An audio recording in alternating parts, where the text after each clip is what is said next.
Assalamualaikum warahmatullahi wabarakatuh. Yang saya hormati Bapak Ma'as Sobirin MPD selaku dosen pengampu mata kuliah profesi keguruan, serta teman-teman yang saya sayangi dan saya banggakan. Puji syukur kehadirat Allah Subhanahu wa Ta'ala yang telah memberikan rahmat, taufik, hidayah serta inayahnya kepada kita semua, sehingga kita bisa bertatap muka dalam keadaan sehat walafiat. Tidak lupa sholawat serta salam kita haturkan kepada junjungan kita Nabi Agung Muhammad Rasulullah SAW, yang kita nanti syafaatnya besok di yaumul qiyamah. Amin Allahumma amin.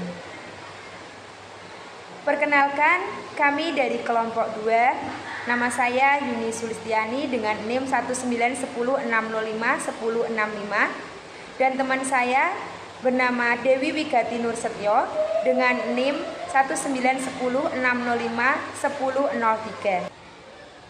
Kami dari kelompok 2 akan mempresentasikan materi yang berjudul Konsep Dasar Etika Profesi Guru, Kode Etik Profesi, Pentingnya Etika Profesi.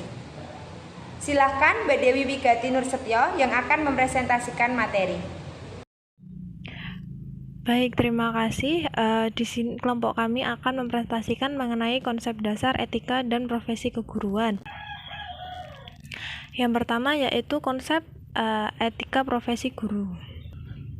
Etika profesi guru di sini terdiri dari 3 kata ya, yaitu etika, profesi, dan guru. Yang pertama kita akan jelaskan yaitu mengenai etika. Etika secara etimologi berasal dari bahasa Yunani, yakni ethos, yang memiliki arti watak kesusilaan ataupun adat. Selanjutnya yaitu pengertian umum etika dalam Kamus Besar Bahasa Indonesia, yaitu ilmu yang mengkaji tentang hal baik dan buruk, hak dan kewajiban moral atau akhlak. Lalu selanjutnya mengenai pengertian profesi. Profesi memiliki pengertian terkait seseorang yang menekuni suatu pekerjaan berdasarkan keahlian, kemampuan, teknik, serta prosedur berlandaskan intelektualitas. Nah, yang selanjutnya yaitu guru sebagai profesi. Dalam Undang-Undang Nomor 14 Tahun 2005, Pasal 1 Ayat 1 dijelaskan bahwa guru merupakan pendidik yang profesional dengan tugas utama mendidik, mengajar, membimbing, mengarahkan, melatih, menilai, dan mengevaluasi siswa pada pendidikan anak usia dini, jalur pendidikan formal, pendidikan dasar, serta menengah. Lalu etika profesi guru itu sendiri, menurut Zulhima, yaitu merupakan aturan, tata susila, serta sikap yang harus dimiliki guru dan profesinya sebagai pendidik, pengajar, pelatih, pembimbing, dan juga penilai. Nah, secara ideal, diharapkan komitmen aplikasi etika profesi guru muncul dari dalam profesi tersebut sebagai tuntutan profesionalitas keguruan berdasarkan pada moralitas, norma, hukum, serta perundang-undangan. Norma yang dijadikan landasan bagi pelaku pendidikan adalah peraturan dan perundang-undangan yang berlaku untuk dipatuhi. Sedangkan moralitas yang digunakan sebagai tolak ukur dalam menilai baik buruknya kegiatan pendidikan melalui cara pandang dan kekuatan diri dan masyarakat. Secara naluri, semua manusia mampu membedakan benar dan tidaknya suatu tindakan yang dilakukan oleh pelaku pendidikan atas dasar kepentingan bersama dalam pergaulan yang harmonis di masyarakat.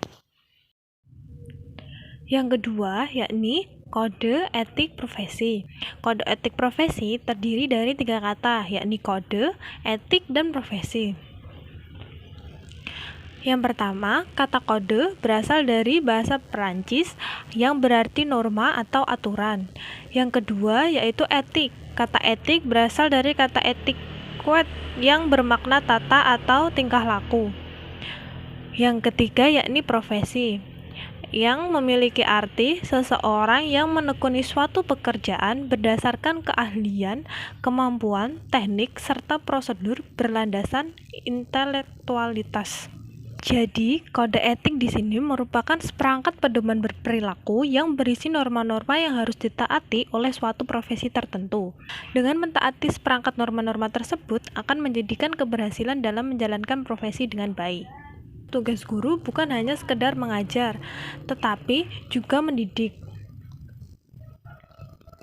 dan membimbing anak didik agar menjadi pribadi yang utuh. Mereka mempunyai tanggung jawab besar terhadap keberhasilan program pendidikan. Oleh karena itu, guru sebagai tenaga profesional memerlukan pedoman atau kode etik guru agar terhindar dari segala bentuk penyimpangan. Dengan adanya kode etik tersebut, penampilan guru akan menjadi lebih terarah. Pada dasarnya, tujuan merumuskan kode etik dalam suatu profesi adalah untuk kepentingan anggota dan kepentingan organisasi profesi itu sendiri. Yang ketiga, pentingnya etika profesi. Menurut Sucipto dan Raffles Kosasi, pentingnya etika profesi antara lain yaitu pertama, menjunjung tinggi martabat profesi. Dengan adanya kode etik, maka setiap profesi tidak dipandang rendah atau remeh terhadap profesi yang bersangkutan. Oleh karenanya, setiap kode etik suatu profesi akan melarang berbagai bentuk tindak tanduk atau kelakuan anggota profesi yang dapat mencemarkan nama baik profesi terhadap dunia luar. Yang kedua, yakni untuk menjaga dan memelihara kesejahteraan para anggotanya. Dalam kode etik, umumnya terdapat larangan-larangan kepada anggotanya untuk melakukan perbuatan-perbuatan yang merugikan kesejahteraan para anggotanya.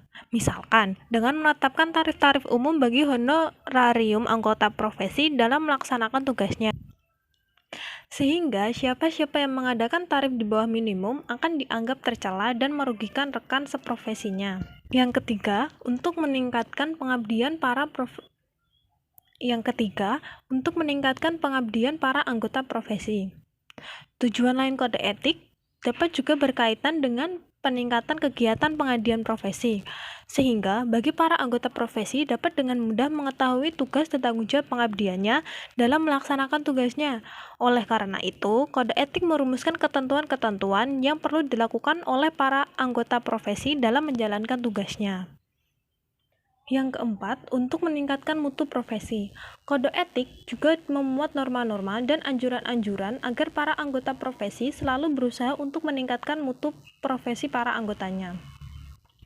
Dan yang kelima, untuk meningkatkan mutu organisasi profesi.